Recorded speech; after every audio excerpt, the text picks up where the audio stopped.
গলা পর্যন্ত ঋণে ডুবে যাচ্ছে আমেরিকা। বিশ্বের সবচেয়ে বড় অর্থনৈতিক দেশটি এখন এমন এক আর্থিক সংকটে জর্জরিত যা গত এক শতকে দেখা যায়নি। যত সময় গড়াচ্ছে ততই বাড়ছে জাতীয় ধারের অঙ্ক, যেন এক অদৃশ্য ফাঁদে ক্রমশ আটকে যাচ্ছে যুক্তরাষ্ট্র। এমনই ভয়াবহ পরিস্থিতিতে এবার সরাসরি সতর্কবার্তা দিয়েছে আন্তর্জাতিক মুদ্রা ভান্ডার। সংস্থাটির দাবি, আর কয়েকটি বছরের মধ্যেই ঋণের নিরিখে ইতালি ও গ্রিসের মতো ঐতিহাসিকভাবে দুর্বল অর্থনৈতিক দেশগুলিকেও ছাপিয়ে যেতে চলেছে আমেরিকা। মার্কিন যুক্তরাষ্ট্রের জাতীয় ঋণের অঙ্ক ৩৮ লক্ষ কোটি ডলার ছাড়িয়ে গিয়েছে, যা মার্কিন ইতিহাসে নজিরবিহীন। আইএমএফ এর রিপোর্ট বলছে ২০৩৫ সালের মধ্যে এই ঋণের জিডিপির ১৪৩.৪% পৌঁছাবে। মাত্র ১০ বছর আগে এই হার ছিল ১২৩%। সেই তুলনায় একই সময়ের মধ্যে ইতালির ঋণ থাকবে তাদের জিডিপির ১৩৭% এবং গ্রিসের প্রায় ১৩০%। অর্থাৎ দুই ইউরোপীয় দেশকে টপকে বিশ্বের প্রথম অতি ঋণগ্রস্ত সুপার পাওয়ার হওয়ার পথে এগোচ্ছে আমেরিকা। এক সময়ে যে দেশ বিশ্বকে ঋণ দিত, আজ সেই দেশই নিজের ঋণের পাহাড়ে চেপে হাঁপিয়ে উঠছে। এখন প্রশ্ন হচ্ছে, কেন এমন অবস্থা হলো? অর্থনীতিবিদদের মতে, যুক্তরাষ্ট্রের বর্তমান সংকট একদিনে তৈরি হয়নি। বছরের পর বছর ধরে অব্যবস্থাপনা, রাজনৈতিক টানাপোড়েন ও বিশাল সরকারি ব্যয়ের জেরে ধীরে ধীরে এই পরিস্থিতির জন্ম হয়েছে। এবার জানাবো সেই কারণগুলি যার জন্য ঋণের ভারে জর্জরিত আমেরিকা। ১. অতিরিক্ত ব্যয়।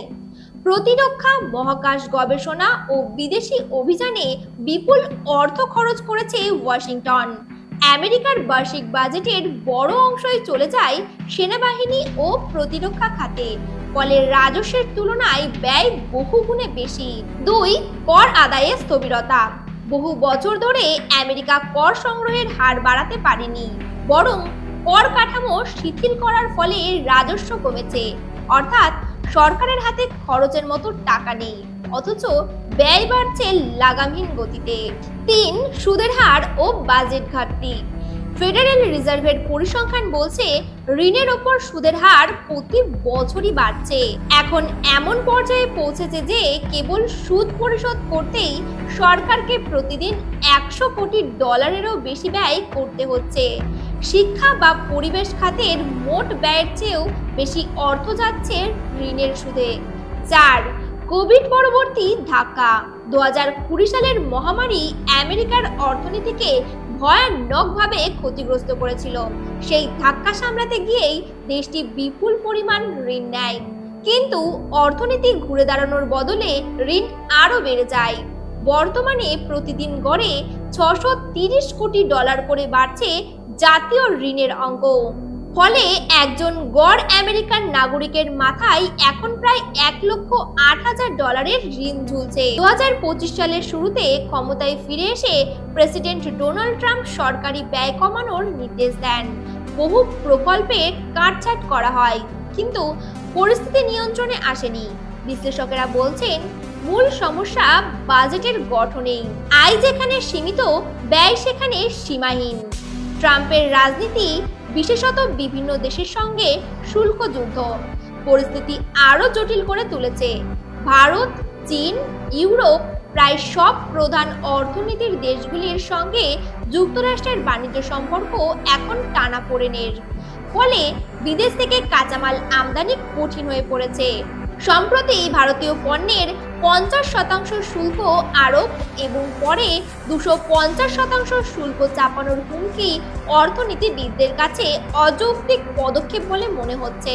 তাদের মতে, ট্রাম্পের এমন নীতি স্বল্প মেয়াদে দেশপ্রেম দেখাতে পারলেও দীর্ঘমেয়াদে তা আমেরিকার উৎপাদন ও বাজার উভয়কেই ক্ষতিগ্রস্ত করবে।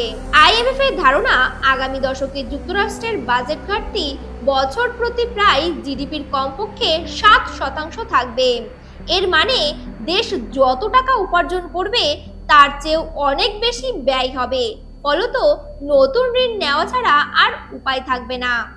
আইএমএফ এর পর্যবেক্ষণ, ইউরোপীয় দেশগুলি যদি শৃঙ্খলা বজায় রাখে তবে 2035 সালের পর তাদের অর্থনীতি ধীরে ধীরে স্থিতিশীল হবে। কিন্তু আমেরিকার ক্ষেত্রে চিত্র সম্পূর্ণ উল্টো, কারণ ওয়াশিংটন নানা ভূরাজনৈতিক সংঘাতে জড়িয়ে পড়ে। নতুন কোনো যুদ্ধ বা সামরিক অভিযান শুরু হলে সেই খরচ মেটাতে ঋণ আরো বাড়বে, যা অর্থনীতিকে পুরোপুরি ভেঙে দিতে পারে। এবার একটু পেছনে ফিরে দেখা যাক। 2000 সালে মার্কিন জাতীয় ঋণ ছিল $5,70,000 কোটি। 2020 সালে তা বেড়ে দাঁড়ায় $23,20,000 কোটি। 2025 সালে এসে সেই সংখ্যা পেরিয়েছে $38 লক্ষ কোটি। অর্থাৎ মাত্র 25 বছরের ঋণের অঙ্ক বেড়েছে 7 গুণেরও বেশি। সমীক্ষা সংস্থা ইউআই ইকোনমিক ওয়াচের পূর্বাভাস, আগামী 13 বছরের মধ্যে ভারত হবে বিশ্বের দ্বিতীয় বৃহত্তম অর্থনীতি, আর মার্কিন যুক্তরাষ্ট্রের অবস্থান নেমে যেতে পারে নিচের দিকে। বিশেষজ্ঞদের মতে এই অবস্থায় ডলারের স্থিতিশীলতা নিয়েও প্রশ্ন উঠছে। একসময় যা ছিল বৈশ্বিক অর্থনীতির স্তম্ভ, আজ সেটি ঋণের ভারে নড়বড়ে। 2035 সালের মধ্যে ঋণ পৌঁছবে জিডিপির 143%। দিনে $100 কোটি বেশি সুদ পরিশোধ করতে হচ্ছে সরকারকে। বাজেট ঘাটতি, বিশ্বযুদ্ধ ও উচ্চ সুদের হার মিলিয়ে বাড়ছে সংকট। বিশেষজ্ঞদের আশঙ্কা, 1 দশকের মধ্যেই শুরু হতে পারে নতুন মহামন্দা।